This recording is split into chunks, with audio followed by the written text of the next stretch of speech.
வணக்கம் எல்லாருக்கும். ஸோ இன்றைக்கி எங்கள் ஊர் திருவிழா பற்றி தான் வந்து ஒரு பெரிய விளாகாக போட்டிருக்கேன். ஸோ வீடியோக்குள்ளே போகிறதுக்கு முன்னாடி மறக்காம நம்ம சேனலை சப்ஸ்கிரைப் பண்ணிக்கோங்க. வாங்க போகலாம்.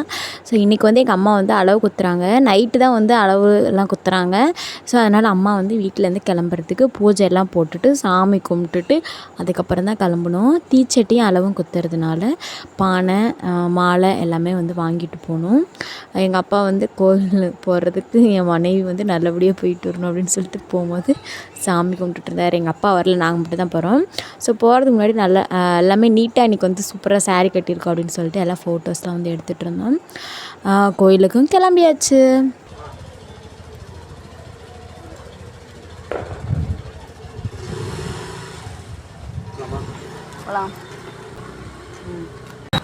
போகிற வழியில் சாமி வந்து பிரிஞ்சு போயிட்டுருக்கிறதையும் பார்த்தாச்சு. போயிட்டு அம்மா அளவு குத்துற இடத்துக்குமே வந்து போயாச்சு. போய் பார்த்திங்கன்னா நிறைய கூட்டம். இந்த டைம் நிறைய பேர் வந்து தீச்சட்டி எடுக்க போகிறாங்க. ஸோ அவங்களுமே நிறைய பேர் வந்திருந்தாங்க. அண்ட் வந்துட்டு என்னென்னா இதுதான் என் தங்கச்சி பாருங்கள். அப்புறமே வந்து சைடில் வந்து நிறைய பேர் இந்த டைம் வந்து சாமி வேஷம் வந்து போட்டிருந்தாங்க. அம்மன் வேஷம், காளி வேஷம், காளி வேஷத்துலேயும் நல்லா டிஃப்ரெண்ட்டாக வித்தியாசமாக போட்டிருந்தாங்க. பார்க்கும்போது ஒரு வேஷம் பயங்கரமாக இருக்கும், ஒன்று தத்ரூபமாக இருக்கும். பயம்படுத்துவாங்க, குழந்தைங்களாம் பார்த்து பயப்படும். ஆனால் நல்லாயிருக்கும். சூப்பராக வந்து இந்த டைம் வேஷம் போட்டிருந்தாங்க. அப்படியே பார்க்கவே அவ்வளோ சூப்பராக இருந்துச்சு. ரொம்ப ஒரு மாதிரி ஒரிஜினலாக சாமியே வந்து நின்னா எப்படி இருக்கும் அப்படிங்கிற மாதிரி தான் வந்து இருந்துச்சு. எனக்கு இந்த வேஷம் ரொம்ப பிடிச்சிருந்துச்சு. உங்களுக்கு வந்து இதில் எந்த வேஷம் பிடிச்சிருந்துச்சு மறக்காம கமெண்ட்டில் சொல்லுங்கள். இந்த டைம் வந்து கொக்கி அளவு, கிரெயின் அளவு அது எல்லாமே வந்து இருந்திருக்கு. அதுவுமே வந்து கடைசியாக உங்களுக்கு வந்து நான் காட்டுறேன் பாருங்கள். இதெல்லாம் வந்து கடைசியாக பின்னாடி தான் வரும். இந்த அளவெல்லாம் வந்து பின்னாடி தான் வரும். முதல்ல வந்து கடை அளவு, தீச்சட்டிலாம் முன்னாடி போகும். அம்மாவுக்கு வந்து அளவு குத்துறதுக்கு ஆரம்பிச்சிட்டாங்க. அம்மாவும் வந்து தயாராகிடுச்சு. வாயில் வந்து திண்ணூர் போட்டு வாய் நல்லா வந்து தேய்ச்சிட்டு அதுக்கப்புறம் தான் குத்துவாங்க. குத்தும் போதும் நான் பார்க்கவே மாட்டேன், உடம்பு செலுத்துகிறோம். கான்ஃபிடெண்ட்டாக இருக்கிறதுக்காக எல்லோரும் ஜோராக வந்து கத்துவாங்க. குத்தும் போதெல்லாம் ஒரு மாதிரி உடம்பு செலுத்துகிறோம்.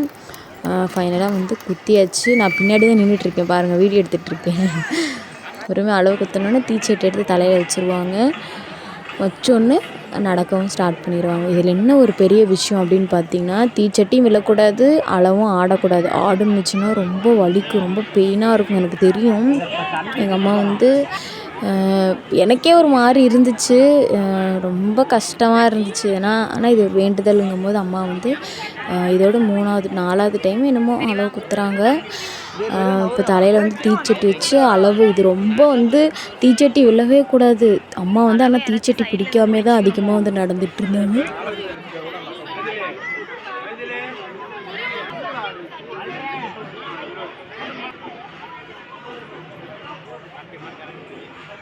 அம்மாவுமே நடக்க வந்து ஸ்டார்ட் பண்ணிட்டாங்க. மற்ற அளவு வந்து தீச்சட்டினா கொஞ்சம் முன்னாடி போயிடும், கடை அளவும் பின்னாடி வரும், அதுக்கு பின்னாடி வந்து கிரைன் அளவு வரும். பொறுமையாக தான் போகணும், தீச்சட்டி விழுந்துடக்கூடாது. அதனால் கொஞ்சம் பொறுமையாக தான் போகணும். நாங்கள் பின்னாடி வந்து நான் தான் இந்த டைம் வந்து குச்சி போட்டுட்டு போனேன். இந்த டைம் முதுகளவும் வந்து இருந்துச்சு பாருங்கள். இதுதான் முதுகளவு. எப்படி தான் இதெல்லாம் குத்துறாங்கன்னு தெரியல. பார்க்கவே ஒரு மாதிரி கஷ்டமாக இருந்துச்சு. ஆனால் அவங்களாம் தைரியமாக தான் குத்துறாங்க, நம்ம தான் பார்த்து பயப்படுறோம். அப்புறமே வந்து எல்லா சாமி வேஷம் போட்டவங்களும் ஃபஸ்ட்டு பம்பை அடிச்சோன்னா எல்லாம் முன்னாடி வந்து ஃபஸ்ட்டு அவங்க தான் போவாங்க. இந்த வருஷம் நாங்கள் கட்டவுட்டு போட்டிருக்கோம். எப்படி இருக்குன்னு சொல்லி மறக்காம கமெண்ட்டில் சொல்லுங்கள். பாருங்கள், என் பையன் மேலே இருக்கான். ஸோ அம்மாவுமே வந்து பொறுமையாக தான் வரணும். ஸோ அம்மாவுமே வந்து கரெக்டாக வந்து கோயிலுக்கு அவ்வளோதான், பக்கமாக இன்னும் கொஞ்சம் தூரம் தான் கோயிலுக்கும் வந்து வரப்போகிறாங்க. குச்சி வேறு தீர போதுன்னு நான் தான் ரொம்ப பயந்துட்டு இருந்தேன். ஐயோ தீர்ந்துச்சுன்னு என்னடா பண்ணுறது, தப்பாயிருமோ, ஏதாவது அவசகுணமாயிருமோ அப்படின்னு நினச்சி நான் பயந்துகிட்டே இருந்தேன்.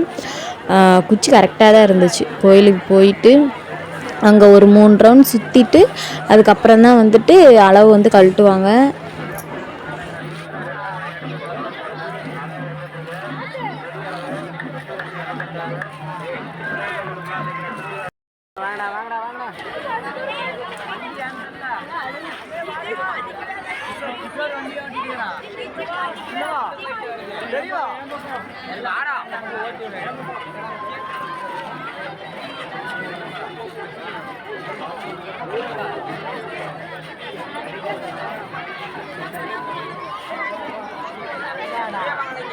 பாருங்கள், இதுதான் அந்த கிரெயின் அளவு. இது கடைசியாக பின்னாடி அம்மா பின்னாடி வந்துட்டுருக்கு. அம்மாவெல்லாம் அளவு வந்து ரிமூவ் பண்ணதுக்கப்புறம் இது இன்னுமே பொறுமையாக தான் வந்துட்டுருக்கோம். அம்மா கரெக்டாக வந்து கோயிலுக்குமே எல்லாம் வந்து போயிட்டு கோவில் வந்து 3 சுற்றி சுற்றிட்டு அதுக்கப்புறம் தான் வந்து அளவை வந்து கழட்டுவாங்க. அளவு கழட்டும் போது எப்படின்னா 2 பக்கமும் வந்து பட்டர் தடவி வலுவலுன்னு இருக்கும்போது ஈஸியாக டக்குன்னு வந்து இழுத்தா அது ஈஸியாக வந்துடும். பெயின் அவ்வளோவா இருக்காது அப்படின்னு சொல்லுவாங்க. ஸோ தீச்சட்டியுமே இறக்கிட்டு அளவு வந்து கழட்ட வந்து ஸ்டார்ட் பண்ணிட்டாங்க. அளவு கழட்டினோடனே ஜூஸ் போட்டு வாய் நல்லா குப்பிளிச்சு 2 பக்கமும் அது அப்போ தான் கொஞ்சம் சீக்கிரம் அது காயணும் அப்படின்னு சொல்லிட்டு 2 பக்கமும் இது பண்ணிவிட்டு அதுக்கப்புறம் திருநூறு வந்து வச்சு விடுவாங்க. ஒரு 3-4 டேஸ்க்கு நல்லா வாயை வந்து திறக்கவே முடியாது. தலையை போய் பிடிச்சிட்டு